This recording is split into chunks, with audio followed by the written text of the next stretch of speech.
Halo teman-teman semua, kita lanjutkan di part yang kedua ya. Ada sekitar 8 saham. Langsung saja ada MSKY. MSKY ini buat apa dianalisa ya? Untuk MSKY ini luar biasa loh. Dia itu padahal lumayan oke padahal ya dibandingkan saham-saham Thanos yang lain. Untuk MSKY tidak ada yang perlu dianalisa ya, karena dia ada potensi untuk tidur. Ya, ada potensi untuk tidur. Oke, bentar. Kita cek di proxum dia. Proxum dia YB, YP, GR. Tidak menarik. Tidak menarik ya untuk MSKY. Dihindari dulu lah. Saya tidak menyarankan teman-teman untuk masuk MSKY ya. Maka kita skip saja untuk MSKY-nya. Langsung saja ada MPIX. Nah, ini MPIX menarik lah pembahasannya kalau MPIX, karena dia bukan saham 50 ya. Saham 50 nggak usah di request deh. Untuk MPIX harap berhati-hati, secara technical daily dia kurang menarik ya. MACD-nya kurang bagus, RSI-nya juga kurang bagus. Dia ada potensi untuk turun kembali. Yang terpenting ketika dia turun jangan sampai closing di bawah 64. Garis warna biru muda ini 64 nggak boleh tembus. Oke, paham ya teman-teman semua ya. Untuk MPIX 64 dia tidak boleh tembus. Kalau dari chart daily kurang menarik, ada potensi untuk turun kembali. Secara weekly juga kurang menarik. Karena apa? MPIX sudah selesai jualan. Dia sudah naik sampai ke 95 bahkan sampai 100 juga waktu kemarin kan. Ya sudah, bandarnya jualan. Kapan lagi mau naik kembali? Tunggu ada akumulasi lagi. Ya, seperti itulah saham. Nggak bisa naik terus, pasti ada yang namanya turun. Gitu ya teman-teman. Kita lanjutkan, ada SMDM. Ini saham zombie ya. Saham zombie tuh, bid overnya tipis. SMDM ini hati-hati teman-teman yang suka SMDM ya. Dia itu sekali naik bisa tinggi, sekali turun juga bisa dalam. Untuk SMDM, saya tidak menyarankan kalian main di sini. Nggak menyarankan kalian berdagang di sini. Kenapa? Dia saham zombie dan sudah beresiko. Dari MACD juga dia kurang menarik, RSI juga kurang menarik. Dia ada potensi untuk turun kembali. Selama dia masih di atas 1800, 1900 masih oke. Tapi dia ada potensi untuk jebol ya. Ada potensi jebol. Nih, garis warna kuning 1879. Ya, katakan 1900 sampai 1850 lah. Dah, SMDM nggak boleh jebol. Cuma saya nggak menyarankan kalian beli ya, karena ini sudah waktunya bandar jualan. Gitu ya teman-teman. 1850 udahlah, toleransi 1850. Kalau jebol potensi dia balik lagi sampai 1500 sampai 1200. Begitu untuk SMDM, harap berhati-hati. Oke, kita lanjutkan di saham yang keempat, ada BBTN. Wah, akhirnya kita menganalisa bank juga ya. Tapi nggak ada yang analisa, nggak ada yang request BRI, BMPRI gitu, nggak ada. Mandiri, BCA nggak ada yang request. Oke, untuk Bank BTN ini berbahaya. Secara weekly-nya dia berbahaya. Dia pas ada di garis ya. Wah, jebol malah garisnya. Ya ada garis lagi di 775 sampai 740 lah untuk Bank Tabungan Negara. Kalau kita lihat dari chart daily-nya juga dia jebol ya. Jebol ini maka kurang menarik. Untuk Bank Tabungan Negara ini polanya dia membentuk pola turun terus. Kalian lihat seksama. Lihat ya. Gini ya. Bikin tangga yang sangat indah ini. Tapi tangga turun ya. Seperti teras sering ini ya. Teras sering, ya Allah. Ini mengerikan. Untuk Bank Tabungan Negara,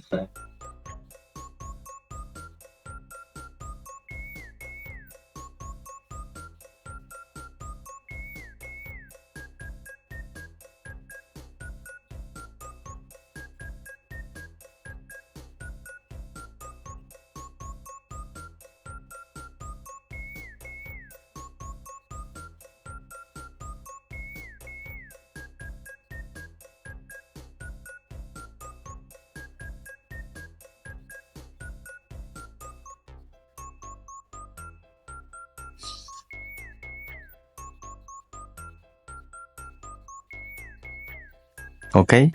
Untuk bank tabungan negara, garis support dia ada di 790 ya, ini garis warna merah. Kalau dia tembus 790 maka potensi dia ke 750 sampai 730. Tapi kalau kita melihat dari indikator lainnya, ada MACD dan RSI, dia memang ada potensi untuk turun kembali BBTN ya. Harap dihindari terlebih dahulu. Kesimpulannya, bank tabungan negara ini kurang menarik. Lanjut ada Hexa. Hexa hijau dia. Oke, kita cek dailynya. Hexa lumayan oke nih. Hexa nih lumayan oke, dia ada potensi untuk naik nih. Akhirnya sekian banyaknya saham yang di request, ada juga saham yang berpotensi naik ya. Dia ada potensi naik tipis ke 4350 garis warna kuning. Jika dia breakout atau BO ya nembus 4350, maka potensi bisa tinggi dia ke 4500 sampai 4600. Untuk Hexa, MACD-nya lumayan oke, RSI juga lumayan oke ya. Ini lumayan oke, tapi saya nggak suka Hexa sih, jadi nggak menyarankan untuk beli Hexa juga. Coba kita cek dari weekly-nya. Weekly-nya, waduh, weekly-nya kok gini ya. Sayang banget weekly-nya kayak gini guys. Candle-nya maksudnya. Kalau MACD dan RSI dia sih oke-oke aja, tapi candle dia yang kurang oke. Ya semoga saja dia nggak turun ya, kalau melihat dari weekly-nya ya. Semoga saja dia nggak turun, nggak jebol 4150. Kalau kita cek analisa lewat weekly, 4150 itu nggak boleh tembus ya. Secara weekly dia menarik sebenarnya ya. Semoga aja besok dia bikin candle hijau terus nembus di 4350 biar dia lanjut ke 4500 sampai 4600. Untuk Hexa mungkin seperti itu saja ya. Persentase menariknya 50% lah. 50% aja ini. Seperti itu aja untuk Hexa. Lanjut di saham RAM. RAM Punjabi Tripar Multivision. Untuk RAM ini sepi ya. Padahal dulu itu waktu baru IPO ya setengah tahunan lah, lumayan masih rame. Untuk RAM sekarang sepi ya, karena dia itu saham yang beredarnya kecil mungkin ya, jadi kurang liquid. Coba, kurang liquid nggak? Iya guys, kurang liquid gitu. Nggak apa-apa sih, nggak apa-apa.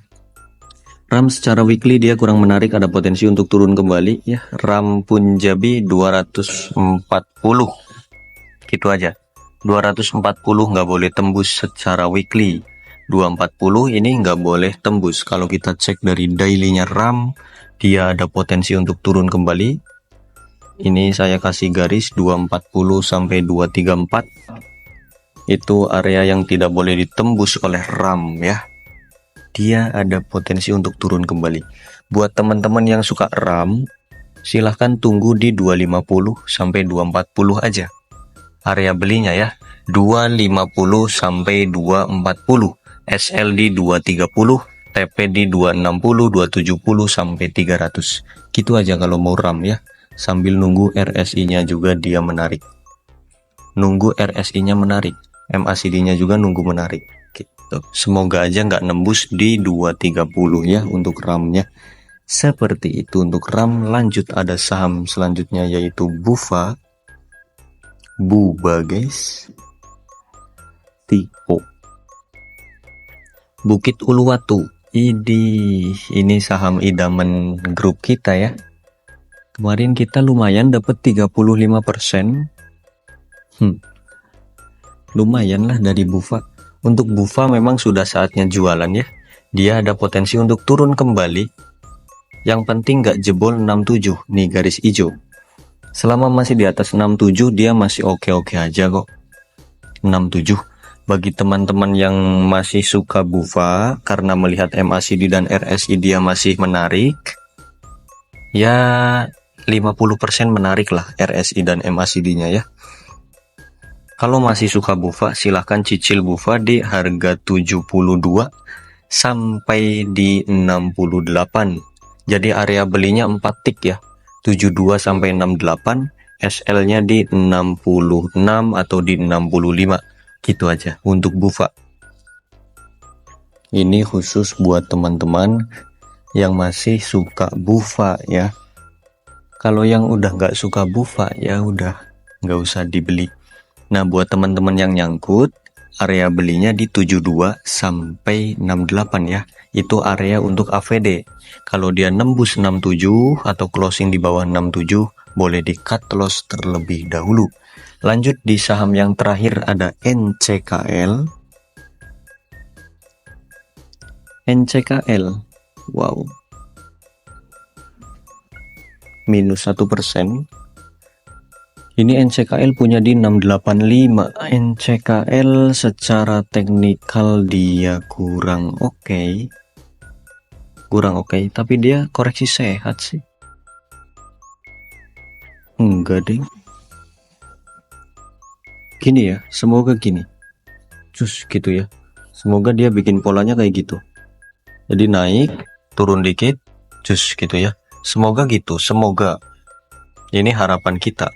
Dia bikin polanya kan naik, turun sedikit, koreksi sehat, terus cus, semoga gitu. Tapi nggak tahu juga kemauan bandarnya gimana. Seperti itu ya. Kalau melihat dari MACD dia memang masih ada potensi untuk naik. Kalau melihat dari MACD masih lah. Walaupun kecil sih, ini naiknya kecil. RSI juga ya masih menarik juga kok RSI-nya. Oke, gini aja untuk NCKL ya. 660 sampai 640 itu aja area beli. 660 sampai 640, SLD 630. Nah, gitu aja planningnya ya. Saya ulangi, 660 sampai 640 area beli, SL-nya di 630, take profit boleh di 700 sampai di 750. Dah, gitu aja untuk NCKL. Semoga dia ke sini. Semoga dia ke garis warna hijau ya. Gitu. Kalau dia mau bikin pola set. Tapi berat juga sih. Ya, ini lumayan berat sih ini guys. Potensi naiknya juga cuma 50%, turunnya juga 50%. Jadi dia itu ada di tengah-tengah antara naik dan turun ya. Silahkan kalian mau beli boleh pakai plan tadi 660 sampai 640, SLD 630. Kalau nggak mau beli juga silahkan bebas. Ini 50-50 persentasenya ya. Oke, untuk part yang kedua kita cukup di NCKL. Sampai bertemu lagi di part yang ketiga. Bye bye.